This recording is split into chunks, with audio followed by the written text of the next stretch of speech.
This is WCRD Chicago 88.3 FM. Today we have a guest in the studio. Is Catherine Duke of Pride, Pride. Welcome, Catherine. And could you tell us what Pride stands for? Thank you so much for having me. Pride stands for Partners of Refugees in Illinois Disability Employment. Pride is a program that supports refugees who have disabilities in their employment goals. So our program aims to work with 50 individuals, and so far we've worked with 27, and we're going to have 2 more small groups to work with the remaining 23. It could be more than 50, but that's our target number. Perfect. Yeah.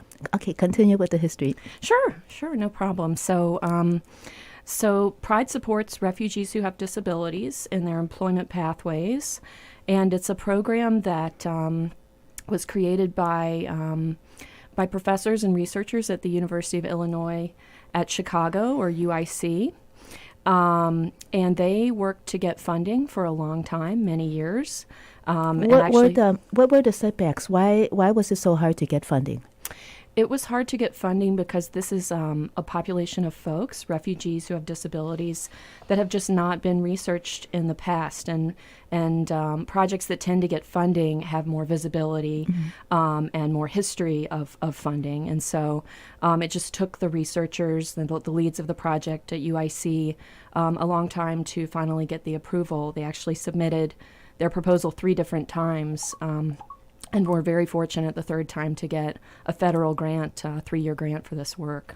I don't know if you did any research on it, but it sounds to me as if Pride is a trailblazer. Because of your work, do you see that there were any other organizations, maybe throughout the U.S. or in Chicago, that sprung up because of your work? Actually, it's so new. This is actually the first program of its kind. Congratulations. Thank you so much. To be federally funded. And it is funded by a group that's called NIDLR, which is under the Department of Health. And so it's a group called NIDLR, which stands for the National Institute on Disability, Independent Living, and Rehabilitation Research. And this is the first time they've funded a program of this kind. And to our knowledge, it's the first program in Illinois that serves refugees with disabilities who are interested in working or in changing jobs, and the first program in the United States as well. May I ask how much money you received in the grant? The grant was for approximately $200,000 for each of the 3 years. And do you find that sufficient to serve the needs of the program participants? Did you ask for more, or did you get exactly what you asked for, or did you get less? Well, I believe that's what was asked for in the grant, but I was not part of the grant writing process, so I couldn't say that for sure. But we were very happy to receive that level of funding. Absolutely. For this important work. Okay, continue with the history. So the lead researchers, who are Dr. Rushi Hasnan and Dr. Mancha Mirza, are in the Departments of Disability and Human Development and also Occupational Therapy at University of Illinois at Chicago, or UIC. And they have expertise in this area and have wanted for many years to do this type of work. So Rushi's history is working with immigrants and refugees and minority populations. And Mancha tends to focus also on refugees in the health context. And so Rushi's work has worked a lot in employment, so they combined kind of their mutual expertise for this project. So do you know if Rushi's inspiration for the project was that the disabled refugees were having a very hard time in finding employment? Was that how this project came to be? That's exactly right. So there are a variety of challenges that refugees with disabilities face. And so folks who have been here for a while, maybe they have applied for Social Security benefits. That happens sometimes right away through the resettlement agencies. But they haven't been given the same opportunities to seek employment as other refugees. And so that's something Pride wants to address. And then also, if a person has a disability that perhaps isn't identified, or that for whatever reason is hidden or invisible, it may be that they were in an employment track and placed in a job that is just not suitable for them given their disability, but others were not aware of that, or there's just not systems in place exactly to support refugees with disabilities. I don't know if you're privy to this knowledge, but do you know whether refugees who are disabled, do they encounter more difficulties in getting refugee status and entering the U.S.? Well, in fact, historically, the U.S. has given priority to individuals with high needs, such as disabilities or health conditions, given them the opportunity to come here to have a better life and get the services that this country offers. And so that might be changing now, but historically, the U.S. has actually admitted a disproportionate number of people with disabilities, in addition to the fact that refugees as a group have a higher level of disability in general due to their experiences. Yes, right. so.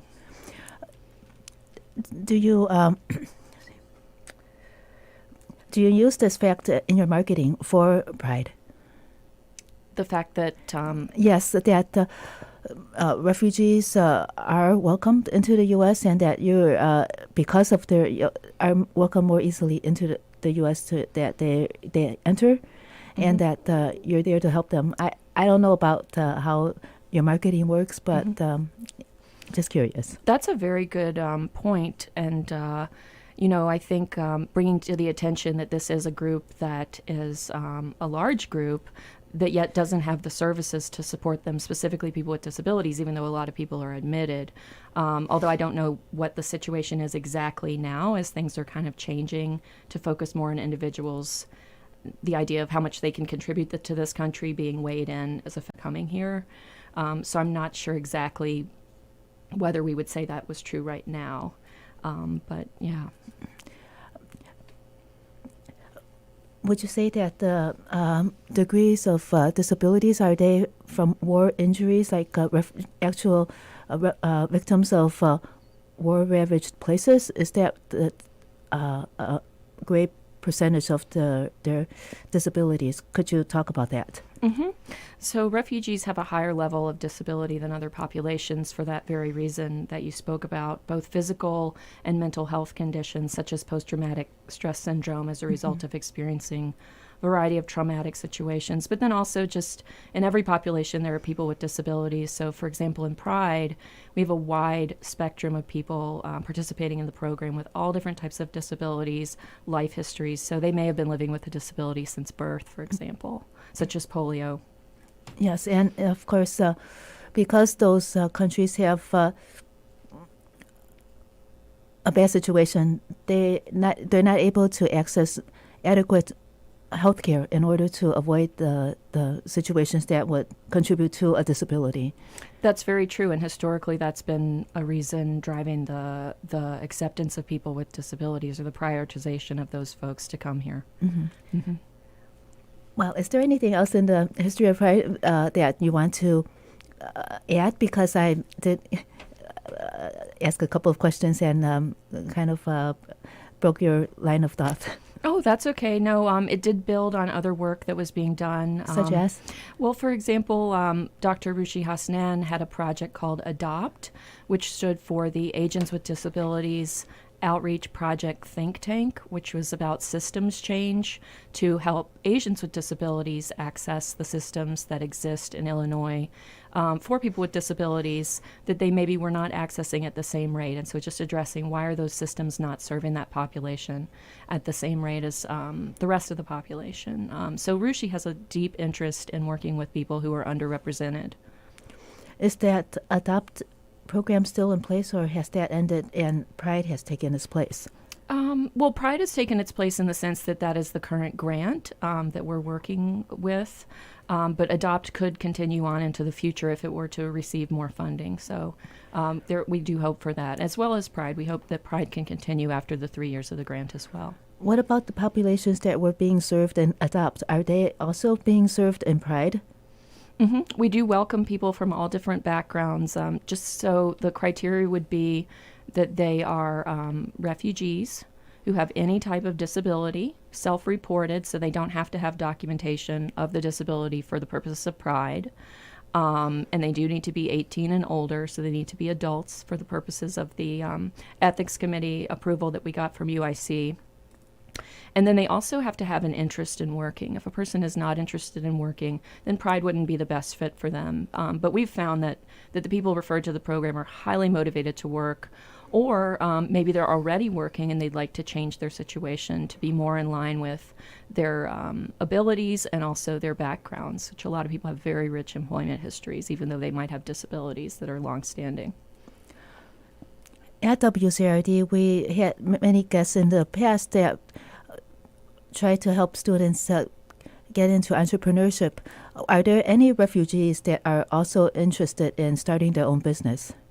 Absolutely. That's actually a very good point to discuss because in general, people with disabilities have a higher rate of self-employment as opposed to the rest of the population. And also refugees who come here have a higher rate of self-employment and a strong interest, and in many cases a strong background in that. So Pride wants to support both competitive employment in traditional jobs and also self-employment for those individuals who are interested, which is a large percentage of our participants. What kind of entrepreneurial ventures are they interested in? Well, some of them have owned their own stores in the past, whether selling auto parts or repairing cell phones, selling cell phones. One person actually had his own clothing manufacturing company that was family run. Another person had her own accessories and clothing store. So there's a lot of history in this area, and so when folks come here, they think maybe they could do that as well, although it's a long process to start your own business here, and of course it takes a lot of funding. But they have interest in restaurants and also working together to form a business of some kind with other people that they know. Like co-ops? Mm-hmm. What kind of co-ops? Well, it could be a co-op that was focused on sewing, and there's some of those that already exist in Chicago, but we have seen a strong interest in sewing and tailoring among our participants, and so that's something that Pride would like to support. What about that refugee who wants to start his or her own business in repairing cell phones? Is that in place already? Well, that's something that he actually had for many years back in his home country. And so we are looking into how can he try to do something similar, or maybe go into competitive employment through a training in that same field. Well, please keep me updated, because if I still haven't gotten my cell phone screen repaired by that time, I would love to have him help me repair it. Oh, thank you so much. Yes, it's always wonderful to hear that people are interested in supporting these individuals. Thank you. You're welcome. Do you know of other organizations that serve refugees, and do you have any partnerships with them? That's another really great question. So our name, Pride, starts with partners, and so our refugee participants are our partners, and so are the many service providers that support them and that we work with at different partner agencies. But yes, so our partners include many organizations in Chicago that do support refugees and immigrants as well as people with disabilities. So we have a pretty wide range of partnerships with refugee resettlement agencies. An example of that would be Refugee One or Heartland, Human Care. We also work with mutual aid associations that support particular groups. For example, Arabic speakers from a variety of nationalities, such as Syrian or Iraqi refugees. And we also work with disability organizations, disability rights organizations, such as the Great Lakes ADA Center, which is based at UIC, as well as Equip for Equality, which does great work in advocating for individuals with disabilities to have equal rights. Perfect. This is WCRD Chicago 88.3 FM. We have with us today Catherine Duke of Pride. How are the refugees referred to Pride? So refugees can enter Pride through a couple of ways. Most of our participants have been referred by our partner organizations, which I just mentioned a few examples of. In particular, the mutual aid associations that work with folks after they've been resettled are participants have tended to be here for an average of 1 to 5 years, some for actually many more years than that, and now they're actually citizens of this country. But so one way is through our partner agencies. That's the most common way. But we've actually seen participants in our first cohort, which had 12 people in it, referring folks for the next cohort, which actually had 15 people in it. And some of the folks in the newest cohort referred each other after they heard about the program. And they're also, they have referred friends, family members, contacts of theirs that also meet the criteria for the next group. So we've had a lot of success by word of mouth, in addition to having referrals from the agencies we work with. Well, that's the best marketing, word of mouth, because It is. you have that experience there, and nothing beats experience. That's very true. And I think it's a testament to the program that participants have reached out to other people they know and encouraged them to be a part of the program as well.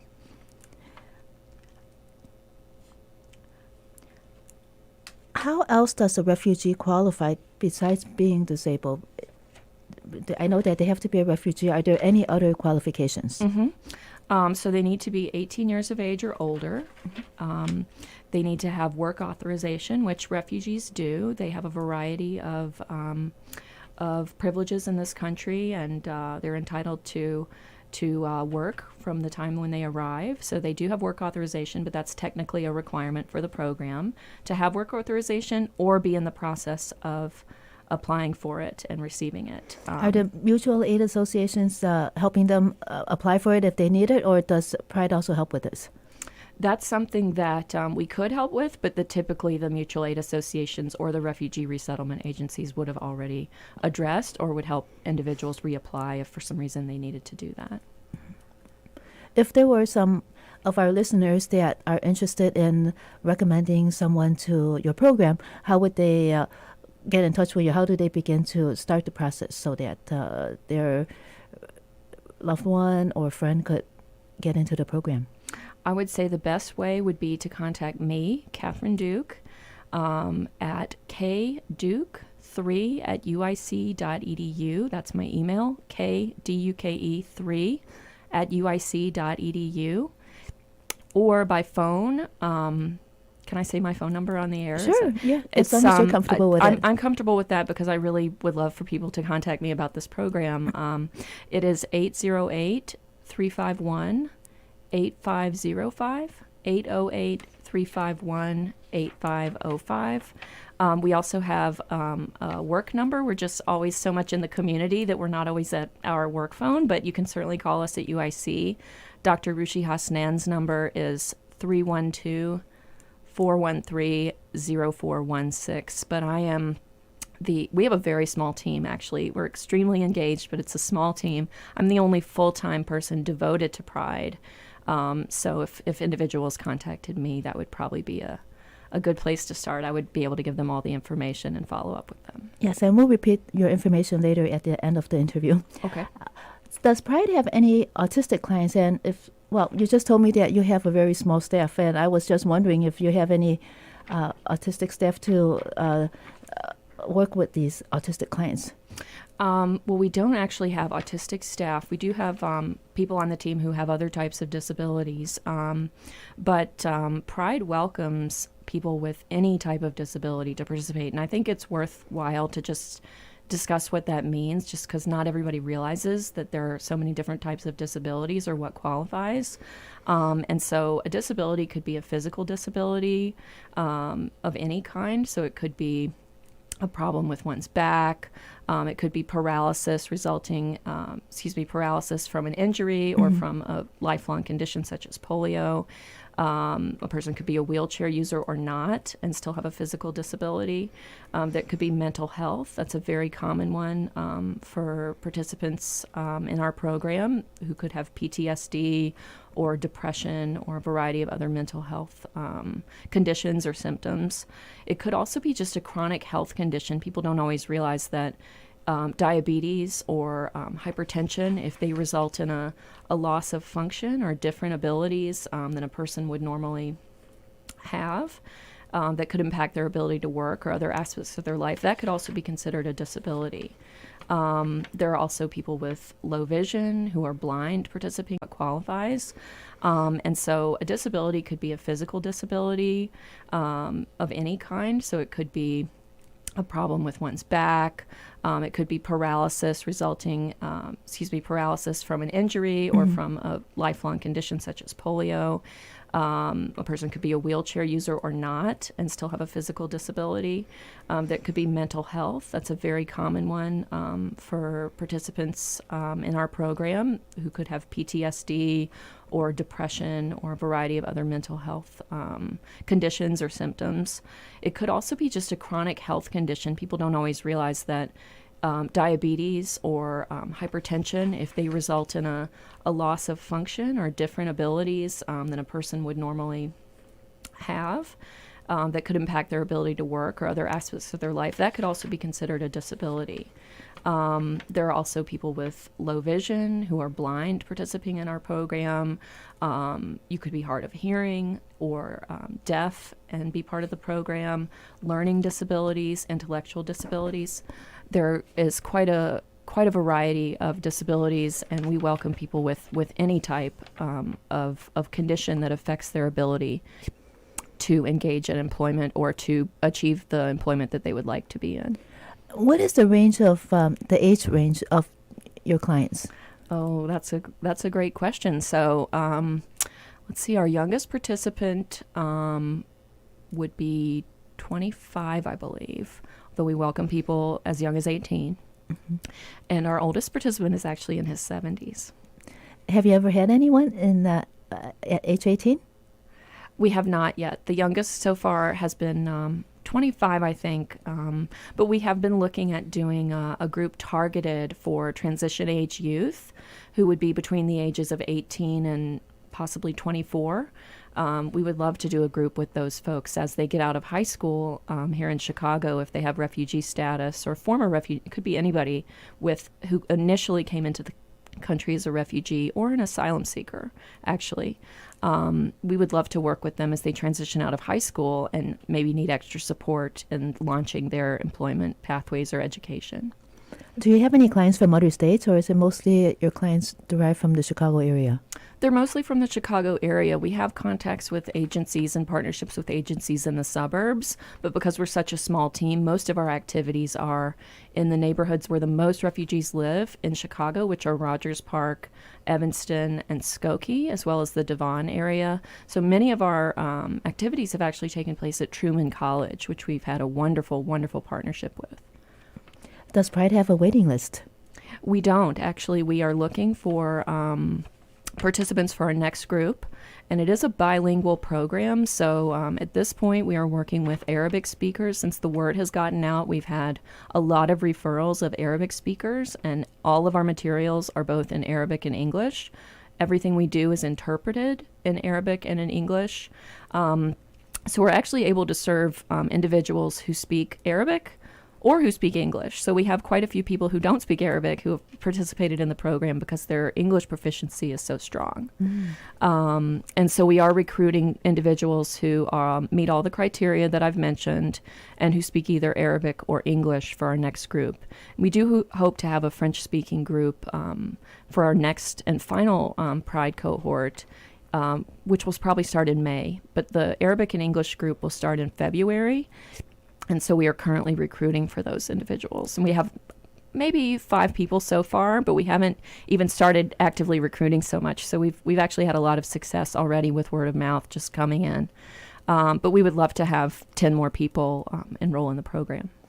So for the French speakers, what countries are you targeting there so that our listeners would know and they could recommend someone to participate in Pride? That's a great question. I think there are a lot of refugees coming in right now who are from African nations that speak French in addition to their native languages. And local languages. So we have participants who speak up to 5 or more languages, actually. And so we've had English-speaking participants who also speak French, but we'll be targeting a group of people who French is one of their main languages. They may not speak English as proficiently as our current participants, and so all of our materials will be in French, and we'll have a French interpreter. That's the plan. We haven't done that yet, but the plan is to have a French-speaking group from different countries. So, for example, Democratic Republic of Congo would be one of the countries where a lot of people speak French and are coming to this country. How do you translate your materials? Do you have probably maybe a Pride participant that is fluent in that language translate for you so that you could use their skill and pay them? Right, that would be wonderful. We would love to have that happen, and actually already we've had participants volunteer to take part in subsequent cohorts. So, yeah. Great. Does Pride have any service opportunities for college students? Because our students are very interested in community advocacy and volunteerism. What kind of opportunities are there for our NAIU students? And the community, too, because we have a lot of community listeners. Well, we would welcome volunteers. We certainly need all the help that we can get since we are a small team at UIC.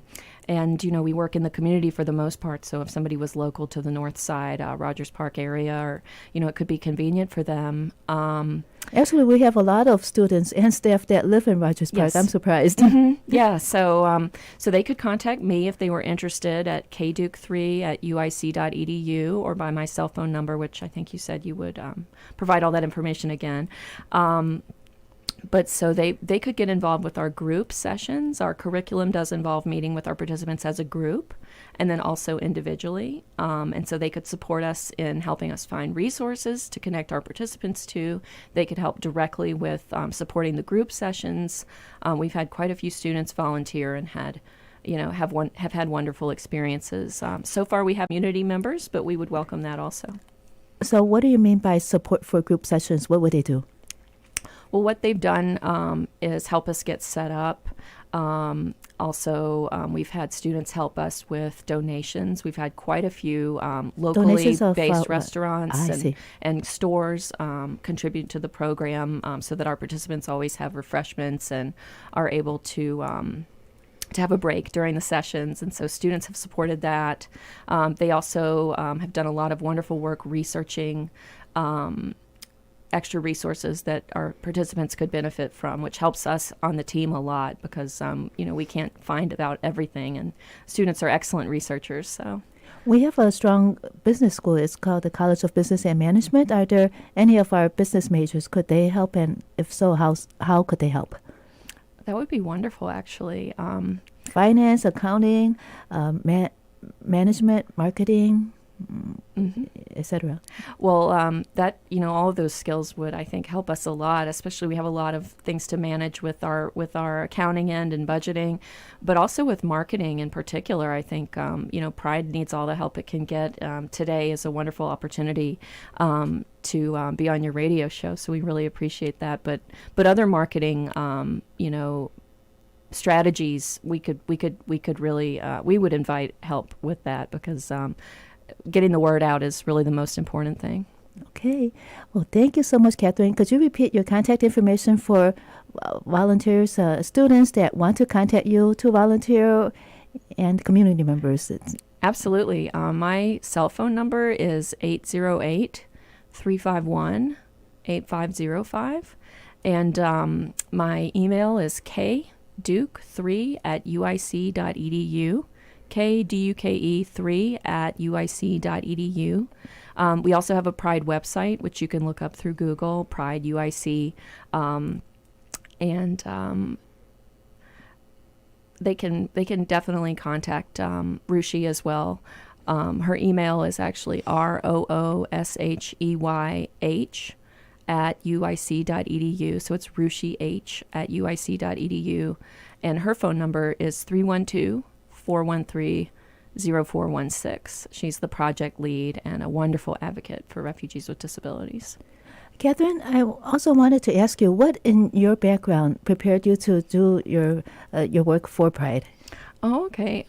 Well, My first career was actually in English as a second language, where I taught a variety of groups of people English over my career, from immigrants to international students from many, many countries and backgrounds. How many languages are you fluent in?